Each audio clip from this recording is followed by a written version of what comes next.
Hey guys, welcome back to my channel. So today's video is the highly requested review on the Morphe eyeshadow palettes and the Morphe brushes. First, I want to start this video with a disclaimer. I do have to be careful what I say and accusations that I make. I'm going to explain to you my feelings on this brand, why I think that, and I'm going to back it up with some facts. That you are more than welcome to look at yourself. I will leave everything as well that I talk about linked below. If you love Morphe, I'm very happy to hear that. I mean, that's fantastic. I personally don't. I've had very poor experience with their customer service, number one, and the quality of their products I will touch on in a minute here, but I just want to get that out of the way because I know I'm going to get people telling me that they're the best quality, that they had phenomenal customer service, that their brushes are fantastic. That's your opinion. This is mine. Oh, I don't mean to ruffle anybody's feathers. It's, you know, personal preference. Before I start this off, for any of you guys that are aware, I work in beauty product manufacturing on the professional side of this industry, so I have a pretty good knowledge of it. First, before I get into this review, I want to explain what private labeling is, and I need to explain that so you'll understand how this is going to come full circle. What private labeling is, and I will leave the definition below as well that you can reference if you'd like, is when larger companies that own their own factories produce small, we call them runs of products for a company with their name on it. So let's use something like the blow dry bar. If you guys are familiar with them, they make, I'll show a picture here, they have out their own blow dryers in their line of hair care products. Blow dry bar started as a blow dry bar service, and now they've come out with their own line. They don't make their own blow dryers, they private label them off of a very well-known company. And what private label means is instead of it saying bio-ionic or something on the blow dryer, it says blow dry bar or dry bar on there. They do that for brand recognition, and people know, oh, I love going and getting my hair blown out at this place, let me get all the products they have. They do that because they can mark it up even more. There's more margin there for them. And I mean, if you think that the blow dry bar owns a factory that's designing and putting together these blow dryers, no. The same holds true for, you know, Benefit Bar. That does all the waxing, and they also have the makeup line. For a couple years back now, they were trying to private label all the waxing supplies that they had in their waxing bar. They wanted it to all say Benefit on there. They wanted the applicators to say Benefit, the wax to say Benefit. It's a very, very common practice. It's not illegal. The companies themselves know they're doing it. It would be one thing if I bought a bunch of these Laura Mercier lip glosses and rubbed the name off and then, you know, put Stephanie Nicole on there, then that's illegal. But if I went to Laura Mercier and said, hey, can you produce all these and in place of your name, put my name on there and maybe change the color of the cap, I mean, I doubt Laura Mercier does that, but a lot of other companies do this. I work, again, mostly in the professional hair and nail side of the industry.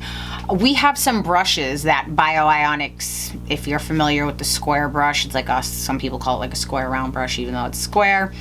There is one factory in China that owns the patent on that brush. So all the brushes that you see that are like that bio-ionic come from that exact same factory. Bio-ionic charges an arm and a leg for theirs because their name is on it. I have a manufacturer that puts out those same brushes because they have a contract with that factory in China to put them out for literally almost half of what bio-ionics charges. But again, it's a perceived value you're paying for that name, even though necessarily that name is not making that product. A lot of products are made overseas in China.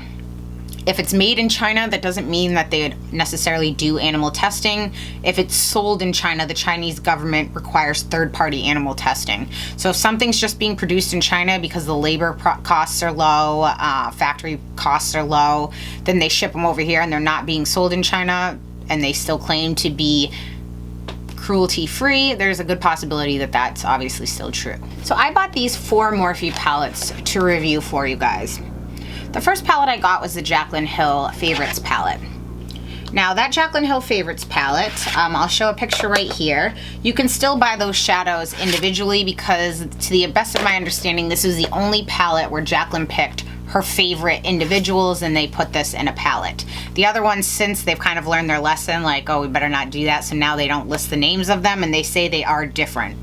How different, I don't know, but just to be made aware of that. So if you missed out on this palette, I will show the picture here, and I will also link it. I'll post the picture on my Instagram as well as Facebook and link you guys there so you can see all the exact shadows. If you ever wanted this, you can buy the individuals and put it together yourself. So when I first picked this up, I was at IMATS New York in 2015? 2015. Yeah, 2015. I got this because so many people were raving about it. I had never heard of this brand. I stood in this absurdly long line to get my hands on this, and when I got it and I opened it up, even though I saw it on people's tutorials and things, I never quite put them together until I picked this up and I felt this palette has little to no weight on it, and this very similar 35 shadow layout. I also started to notice with my next purchase that the silk screening on these palettes was different. Where here you can see this one says Morphe brushes and this one just says Morphe. Other ones that I've bought say again Morphe brushes on there. Again, another Morphe brushes one. A lot of times what happens is when they're making a run of products, like if I call up a company and I tell them I need 10,000 pieces of this particular product and I need it rushed, they may cut corners, such as not screening on the brushes part, and that also cuts out costs, right, because it's less ink used. So that's why those variations of palettes could exist, but I've noticed that. That was my first sign that they don't own their own factory, because it would be a consistent product then, you know? It wouldn't be like, oh, we're just gonna silk screen this top on and not the bottom this time. It wouldn't be that. It would be a stencil that was done all the time. Oh, that was my first sign, like, okay, that's a little odd. Now, I'm gonna tell you guys how you can always check these things yourself and be an informed consumer. Morphe never used to put their ingredients on their website. It was only on the back of the box. As of recently, they do put the ingredients on there. I will link it below. You guys can highlight those ingredients and copy that and type and just paste it directly into Google and hit enter, and every product that has the same ingredients is going to pop up. Sometimes maybe if one's missing out, you know, it won't be in bold print, but you know it's not identical, but they'll show you the ones that share similar formulas. So I'm going to use the example of Crown Brush. I'm going to link their information below, guys. I'm not sure if you guys are familiar with them. They've been in business for 30 plus years making makeup brushes as well as makeup. They do own their own factory in China. They've been around for a very long time. They also are international. They do a lot of private labeling for companies, meaning that they won't put their name Crown Brush on the brush. They'll put whoever else's name, such as Morphe. So right here, I just opened up a brand new brush roll from Crown, and I'm going to show you just as an example. This is a Crown brush. Take a look at a Morphe brush. They have the same kind of ferrule on here.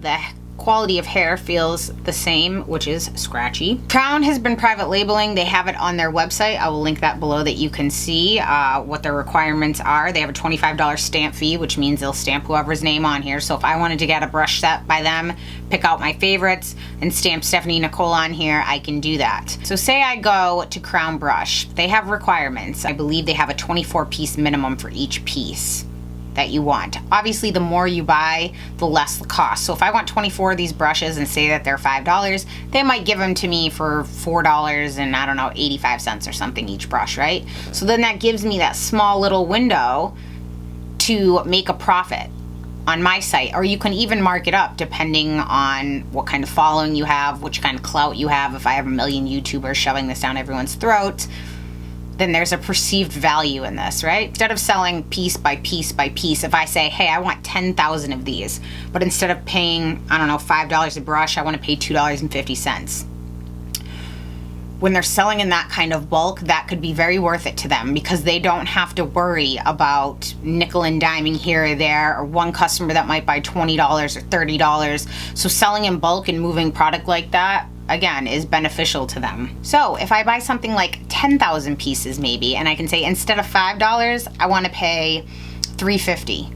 Now my margin increases. So what actually got me thinking about this, first of all, was the fact of the first thing I bought from them were a couple of these brushes.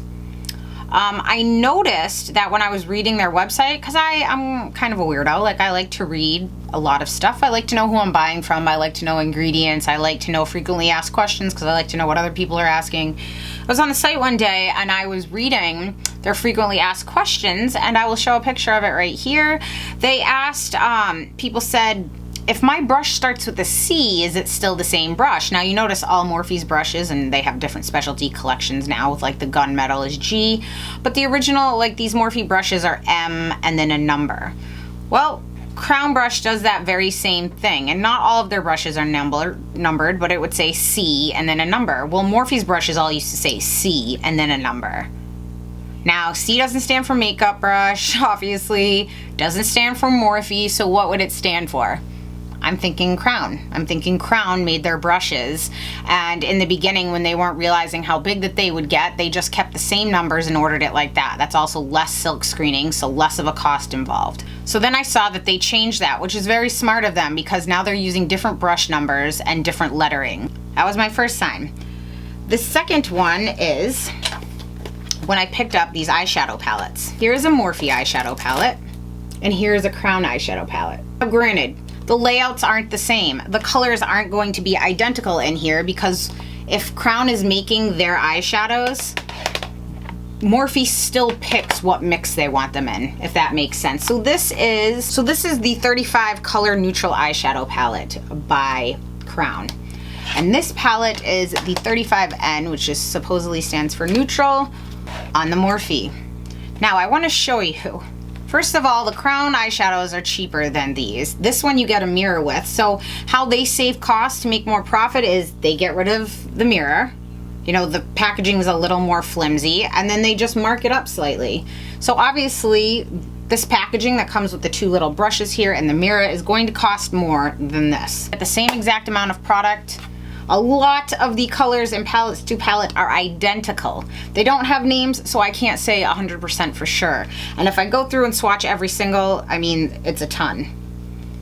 I'm not making this video to knock Morphe or anybody that likes it. I just want people to know because there is a value in these palettes if it's that you like to follow along with makeup tutorials. If you like to follow along with makeup tutorials or see your favorite YouTuber do a look and you want to copy them step by step, then it might be of value to you to keep buying directly from Morphe because they do put them in their own order and mix and all of that. If you're a makeup artist or you know you're younger and you just enjoy playing with your makeup, you don't care, I would recommend that you save a few dollars, get a better palette with a mirror and buy directly from the source, and then you can do all your own looks. You don't have to worry about following step by step. So just out of curiosity, I highlighted the ingredients and I went and searched on them.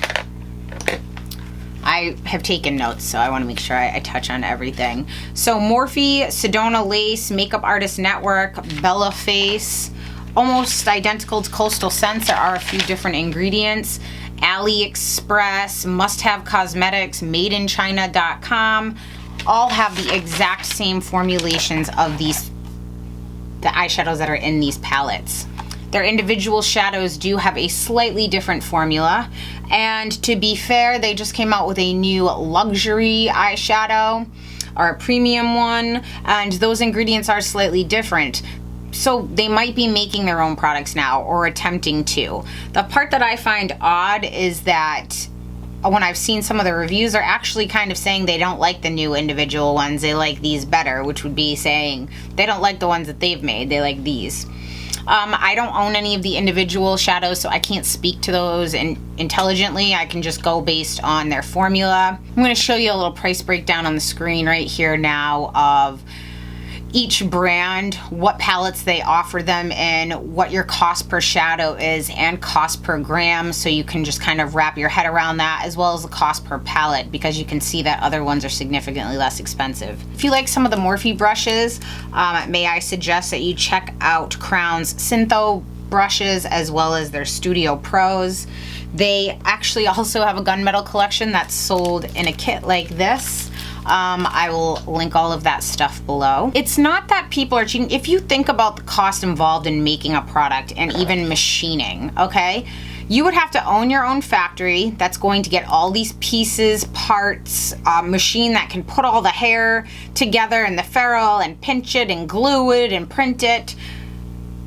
It's a huge cost undertaking. So a lot of companies start out private labeling their brand, and as they get more recognition, that's when they'll branch off and start using that money they've made and investing to come up with their own formulations and their own factories, which again, that takes a very long time unless you get some serious investors behind you. So this Morphe palette was $22.99, and this crown palette with the same amount of product with a better packaging with the mirror and the 2 brushes, 4 cents cheaper, coming in at $22.95. Crown offers free shipping at $150, or then it goes based on weight. So the more palettes you order, if it gets heavier, you do have to pay shipping, and that can get expensive. Morphe offers free shipping at $100. The first ingredients on all of these, because they're the exact same order, the exact same formulation, the exact same eyeshadows, are mineral oil and talc. These also do contain parabens.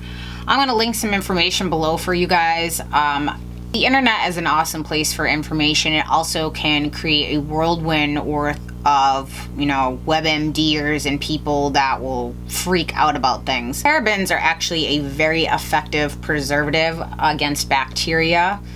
There are people that have sensitivity to them. I'm not a doctor. I'm not here to offer that kind of guidance for you, so I'm going to link articles below, some that will tell you they're safe and some that will tell you they're dangerous. Read up for yourself and make your own informed decision. Don't fall into that mass hysteria that people like to kind of perpetuate. Mineral oil for people with oily skin and sensitive skin. It can cause real issue on your eyelids. It also clogs pores.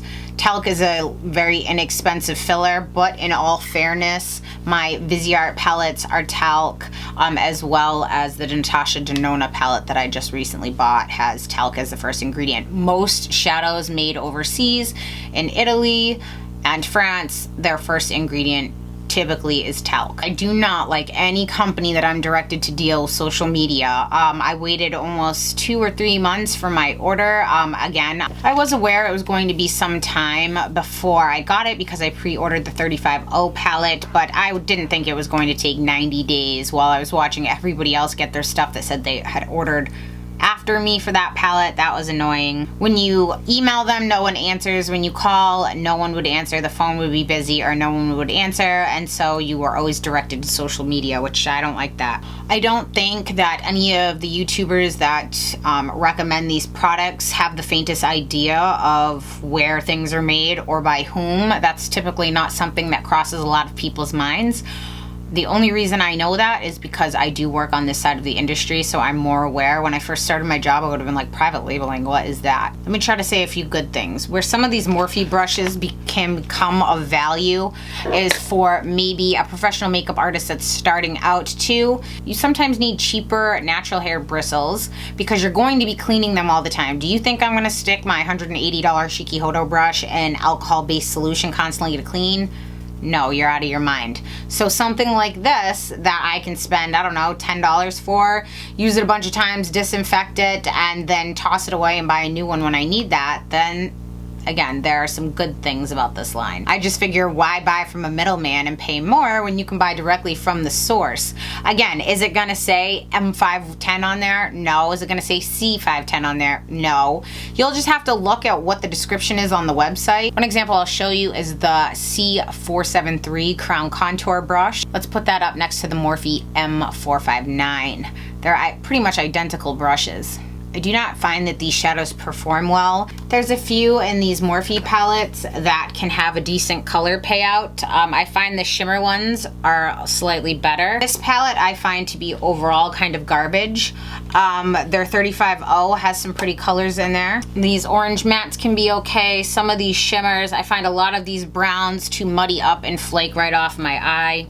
I do find it comical when you see makeup artists or people on YouTube dipping, $100 Tom Ford brushes into, 65-cent eyeshadows. So when people are swearing by these things, remember guys, people get affiliate codes, they get affiliate links. Do you think that you're gonna sell more $22 palettes or more $80 Viseart palettes? You know, it's a numbers game. So it's typically, you have a wider reach of your audience when you recommend something like this that almost anybody can afford versus something like an $80 or $100 palette. I find a lot of these really powdery, really chalky feeling. Again, I think out of all the palettes, the two best ones are this 35O and the Jaclyn Hill Favorites. The pads and the grip that you have on your finger when you're swatching a shadow and wiping it with some pressure onto your hand is not gonna be the same color payout that you're gonna get on your eye with a brush. Some of these, when I swirl and I swatch on my hand, I think, oh, that's decent. But if you rub it back and forth a little bit to kind of like simulate how you'd be blending it out, it's like, pff, it's gone. It looks like a faint remnant of some kind of color, but it's nothing very true. Again, can you make those shadows work? Yes. Can you make those brushes work? Yes. I have had a few of the brushes that I no longer have because I've thrown them away, that after one wash, the ferrule has come completely off. I'm well aware of how to wash my brushes. I know not to get water in them. This entire thing came off. The ferrule broke off on one of them. More than half the hair on one just chunked right off. The names tend to rub off on here because it's not hot stamped. It's just like kind of like a silk screening. So you can take clear nail polish if you want and paint that over that, and it'll make it so it lasts a little longer. I find these to be super scratchy. And let me explain like this. Now, let me first give you guys a little information too on something like a natural hair brush, okay? So say these are all the same type of hair, because I don't typically have any dark goat, which I think this is goat. These two are both blue squirrel. Now say that they were all from the same animal. Say these were all goat. All the hair has been gathered, okay? Just like when it comes to sushi or steak, they're going to take the best group of the hair. Extensions, same thing. They're going to take the finest, softest, most uniformed group of hair, and they're gonna offer it to the highest bidder. Say someone like Shiki-Hodo, who make incredibly soft and luxurious brushes. So the best hair goes to them. And say somebody like Wayne Goss comes in and his brushes are super luxurious and soft too. He wants a batch for his, so then he gets another one. And something maybe like Hakihodo wants a batch, something goes to him. And then the leftover, the scratchiest of the scratchy hair, will go into a brush that's less expensive, something like Morphe. And these brushes typically have been dyed to give them some uniformity throughout the hair. And that's why you will feel that scratchy feeling, because it's not from the softest part of the coat, it's from the part of the coat that no one else wanted. Now, if you guys aren't aware of the difference between natural synthetic hair brush, I will link my video below where you guys can see that. So when I was just at the West Coast Buying Conference, I got my updated Beauty Store Business magazine. That's a trade magazine for anybody that's in the professional beauty industry. And right on the cover were the brother and sister of Morphe. And if you notice, it's hashtag Morphe brushes behind its remarkable success. This basically talks a lot on the article about how they've gained so much success utilizing social media and influencers. The main part right here says, get a glimpse into the new Morphe brushes co-owners Linda and Chris Tywil, I think is how you pronounce their last name, utilized innovative strategies in social media to effectively revolutionize the beauty business, or the beauty industry. You guys know I sound maybe a little condescending. I don't mean to. I just have a real problem with social media brands that I don't think earn it on their own merit, that basically just shove a bunch of crap down our throats and expect us to take it. I don't like it. I think their customer service leaves something to be desired. Again, their eyeshadows break down to a pretty inexpensive cost. So if that's in your budget, then you can definitely make these work. So say when you buy this palette that not all the shadows in here are terrible. Say out of 35, 15 of them are good. Well, that's definitely gonna up your cost of the price per shadow, right? And that's even if 15 are good, and that is a very overly high estimate. You know, I looked up on YouTube and kind of all over, and I have not seen one bad review about Morphe. Not one.